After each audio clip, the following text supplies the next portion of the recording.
Dahil matarik umano, napuna online ang rampang para sa mga persons with disability na inilagay sa bagong istasyon ng EDSA Bus Carousel sa bandang North Avenue sa Quezon City. Sinubukan po ito ng isang naka-wheelchair at sinukat din ng isang arkitekto para malaman kung pasado sa standard ng pagiging matarik. Nakatutok si Jonathan Andal.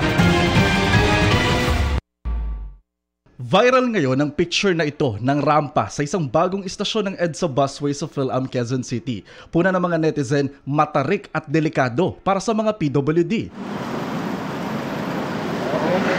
Para makumpirma, pinuntahan namin ito kasama si Nelson, isang wheelchair user ng grupong Life Haven.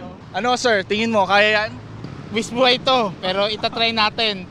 Mula sa bangketa, nag-elevator si Nelson paakyat sa footbridge.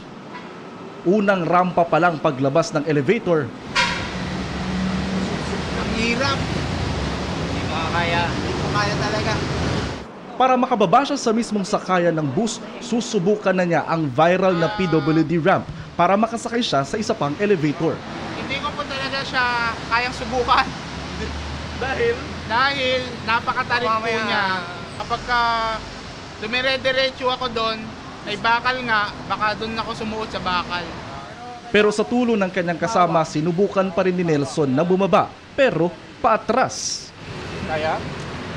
Kaya naman.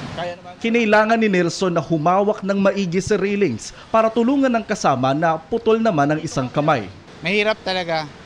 Hindi siya kaya talaga kahit na professional na gumagamit ka pa ng wheelchair. Talagang madulas, matarik, hindi siya standard talaga. Ayun sir na nag-assist, mahirapan ba kayo? Medyo mahirap talaga medyo.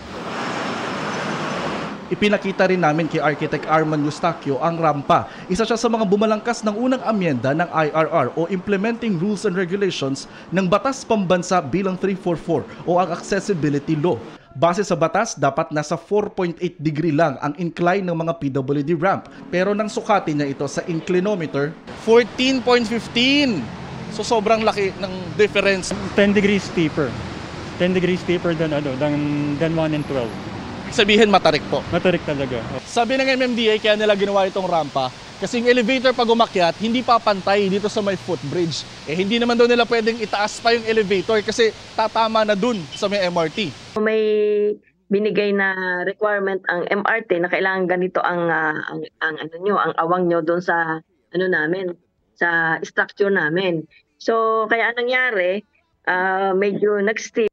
Ang solusyon nila, lagyan ng hawakan ang railings ng rampa para may kakapitan. Kasi pag hindi nilagyan, paano na yung mga PWDs? Hindi lang naman PWDs ang pinagbigyan namin doon. Of course, yung mga matatanda na mahirap nang maglakad, di ba?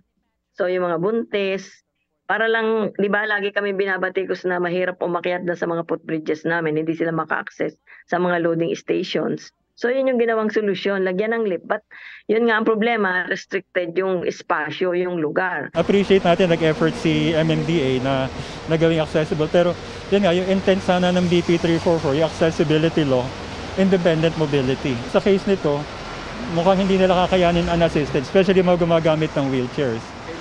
Kailangan may magtutulak sa kanila, otherwise medyo delikado.